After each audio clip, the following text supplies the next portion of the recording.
आज हम लोग बात करने वाले हैं BA part on history honours का पेपर 2 का टेस्ट के बारे में बात करेंगे। किस चीज के बारे में बात करेंगे? टेस्ट के बारे में बात करेंगे। हम लोगों का पेपर 1 का टेस्ट बहुत अच्छा से खत्म हो गया था। अब हम पेपर 2 का टेस्ट चालू करेंगे। अब देखिए पेपर 2 के, देखिए पेपर 1 के टेस्ट में हम लोग क्या किए थे, ऑब्जेक्टिव सिर्फ क्वेश्चन देख रहे थे, लेकिन इसमें क्या करेंगे, ऑब्जेक्टिव और सब्जेक्टिव क्वेश्चन दोनों देखेंगे। तो देखिए ये तो आप लोगों को 4 गो ऑब्जेक्टिव क्वेश्चन दिखाई दे रहा होगा, लेकिन ये 4 गो नहीं, आप लोगों को तो पता है कितना है। इसमें बहुत सारा ऑब्जेक्टिव क्वेश्चन है और इसमें सब्जेक्टिव क्वेश्चन भी साथ में ही हम लोग देख लेंगे। अब देखिए क्या करना होगा, ऑब्जेक्टिव क्वेश्चन तो बताएंगे ही, साथ में इसका आंसर बता देंगे। देखिए मेन उद्देश्य है कि आप लोगों को बस याद हो जाए, रिवीजन हो जाए। क्या हो जाए? याद और रिवीजन दोनों हो जाए। तो बस इसको अंत तक देखते रहिए। अब देखिए हम बहुत सारे क्वेश्चन इसमें बताएंगे। ये तो लिखा हुआ है 4 गो क्वेश्चन है, लेकिन इसके साथ साथ बहुत सारे क्वेश्चन बताएंगे। तो इसको ध्यान से देखिएगा, तभी सारे क्वेश्चन क्या होंगे, याद होंगे। तो इसको ध्यान से आप देखते रहिए। चलिए बात करते हैं। पहला हम लोग क्वेश्चन है, सप्तवर्षीय युद्ध में पराजित कौन हुआ था? A Spain, B France, C Britain और डी प्रथा। तो ये फ्रांस हुआ था पराजित। अब सप्तवर्षीय युद्ध क्या था, कब से कब तक था, ये सब देखते हैं। देखिए सप्तवर्षीय युद्ध 7 वर्षों का युद्ध था, मतलब समझते हैं 7 वर्ष का युद्ध। ये 1756 से 1763 तक चला था। कितना तक? 63। 56 और 4 60 हो जाएगा और 60 3 63, यानी कि 7 वर्षों तक ये युद्ध चलता है। कितना वर्षों तक? 7। ये मुख्य रूप से 2 गो का पहले ब्रिटेन और फ्रांस के बीच ये युद्ध था। किसके बीच? ब्रिटेन और फ्रांस के बीच। लेकिन हुआ ये ना कि ये विश्व युद्ध का रूप धारण कर लिया। विश्व युद्ध नहीं हुआ, मतलब विश्व युद्ध का मतलब क्या होता है? ऐसे मुख्य रूप से क्या जानते हैं कि 2 ही को विश्व युद्ध हुआ था, लेकिन विश्व युद्ध का मतलब ये होता है कि 3-4 को उधर से देश आ जाए, 2-3 को इधर से देश आ जाए। अब जब युद्ध होता है तो वही समझ लीजिए विश्व युद्ध। तो ये विश्व युद्ध नहीं था, लेकिन विश्व युद्ध जैसा ही माहौल बन गया था। माहौल कैसे बना था विश्व युद्ध जैसा कि ब्रिटेन की तरफ से भी कुछ देश सहयोग में आ गए थे और फ्रांस की तरफ से भी कुछ देश सहयोग में आ गए थे। दोनों की तरफ से कुछ कुछ देश सहयोग में आ गए, जिसके कारण विश्व में क्या हुआ था, युद्ध आपस में सारे देश लड़ने लगे थे। तो इसीलिए ये जो युद्ध था, इस 7 वर्ष यानी 7 वर्षों तक युद्ध चला था। और इसमें हार किसकी हुई थी? फ्रांस की। अब एक 30 वर्षीय युद्ध होता है। कितना वर्षीय है? एक 30 वर्षीय युद्ध का आप नाम सुने होंगे। 30 वर्षीय, ध्यान रखते जाइएगा सब, वर्षीय युद्ध। अब 30 वर्षीय युद्ध, तो अब इस युद्ध के बारे में भी थोड़ा देख लेते हैं। ये 30 वर्षीय युद्ध ये चला था 1618 से 1648 तक। कितना तक? 30 वर्ष हो जा रहा है। 1618 से 1648 तक ये 30 वर्ष हो रहा है। कितना वर्ष? 30 वर्ष। इसीलिए इस युद्ध को 30 वर्षीय युद्ध कहते हैं। अब देखिए मुख्य रूप से प्रोटेस्टेंट और कैथोलिकों के बीच था। प्रोटेस्टेंट और कैथोलिक के बीच युद्ध मतलब ये संघर्ष चल रहा था, इसी को युद्ध कहते हैं। संघर्ष चल रहा था प्रोटेस्टेंट और कैथोलिक के बीच।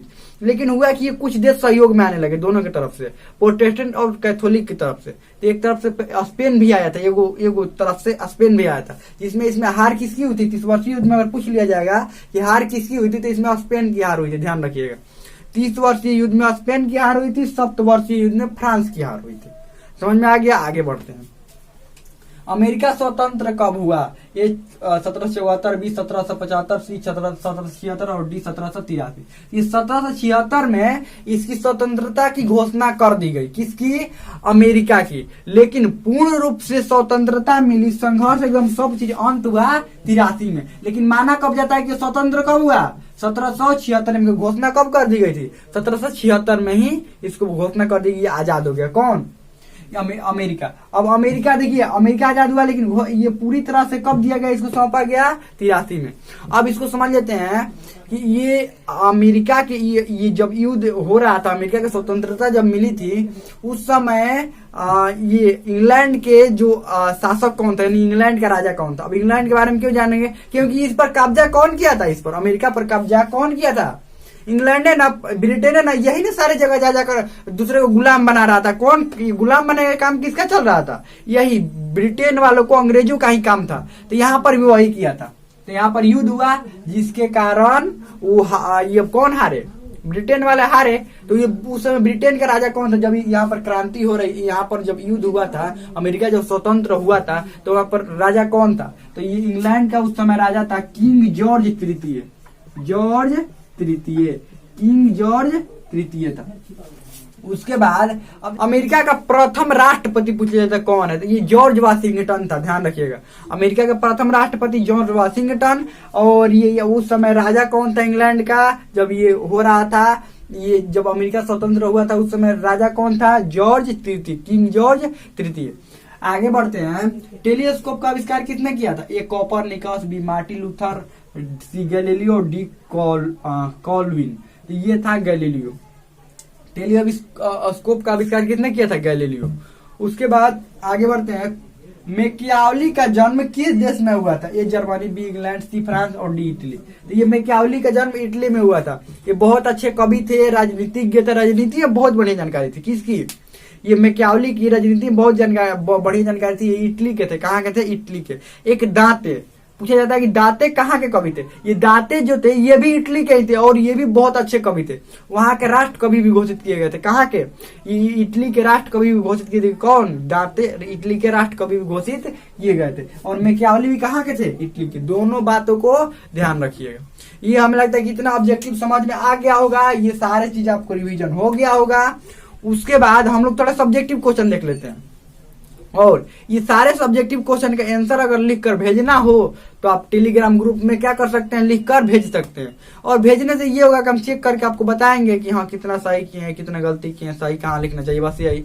भेजना चाहते हैं तो भेज सकते हैं। लिंक डिस्क्रिप्शन में दे देंगे टेलीग्राम ग्रुप का, या ग्रुप ज्वाइन किए हैं तो वो भी सही है। तो चलिए, हम लोग का पहला क्वेश्चन है कि औद्योगिक क्रांति के प्रभावों की विवेचना करें।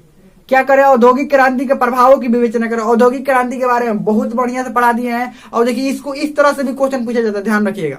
और इंग्लैंड में औद्योगिक क्रांति के कारणों की विवेचना करें, ऐसे भी ये क्वेश्चन पूछा जाता है। औद्योगिक क्रांति हम चैप्टर ही पढ़ाए हैं। औद्योगिक क्रांति के बारे में बहुत बढ़िया से पढ़ाए हैं। उसका कारण क्या था, परिणाम क्या था, क्यों हुआ, क्या हुआ, पूरा विस्तार से। पेपर 2 का अगर आप क्लासेस देखे होंगे, पेपर 2 वाला, तो उसमें देखे होंगे बहुत अच्छा से हम पढ़ाए हैं। अगर देखना है तो पेपर 2 का क्लासेस का लिंक भी डिस्क्रिप्शन में दे देंगे, वहां से देख लीजिएगा औद्योगिक क्रांति वाला चैप्टर, जिसमें बहुत अच्छा से पढ़ाए हैं।